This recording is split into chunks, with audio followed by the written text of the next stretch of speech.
സർവകലാശാലകളെ കാവ്യവൽക്കരിക്കുന്നതിനെതിരെ വിദ്യാഭ്യാസ സംരക്ഷണ സമിതിയുടെ നേതൃത്വത്തിൽ സാങ്കേതിക സർവകലാശാല ആസ്ഥാനത്തിന് മുന്നിൽ മനുഷ്യ ശൃംഖല സംഘടിപ്പിച്ചു.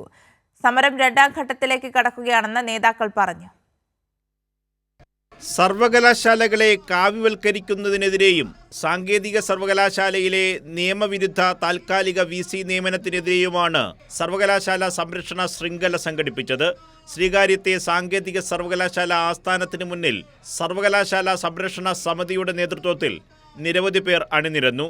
123 ദിവസമായി KTU ആസ്ഥാനത്ത് നടക്കുന്ന പ്രതിഷേധ സമരം രണ്ടാം ഘട്ടത്തിലേക്ക് കടക്കുകയാണെന്ന് നേതാക്കൾ പറഞ്ഞു. UGC റെഗുലേഷൻ, അതായത് നിയമവിരുദ്ധമായിട്ടുള്ള UGC റെഗുലേഷൻ അടക്കം പലതും ഉന്നത വിദ്യാഭ്യാസ രംഗത്ത് വന്നു. സംസ്ഥാനത്തിൻ്റെ ഫെഡറൽ അധികാരങ്ങളെ ചോദ്യം ചെയ്യുന്ന വിഷയങ്ങളാണ് ഇതൊക്കെ.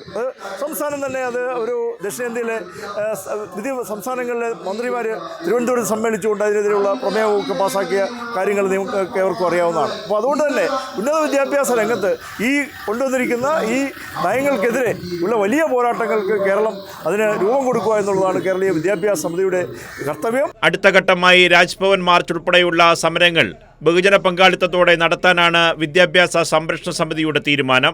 കേരള യൂണിവേഴ്സിറ്റി സിൻഡിക്കേറ്റ് അംഗം ഡോക്ടർ S. നസീബ്, കേരള NGO യൂണിയൻ സംസ്ഥാന വൈസ് പ്രസിഡന്റ് KP സുനിൽകുമാർ തുടങ്ങിയവർ സമരത്തിന് നേതൃത്വം നൽകി. കൈരളി ന്യൂസ്, തിരുവനന്തപുരം.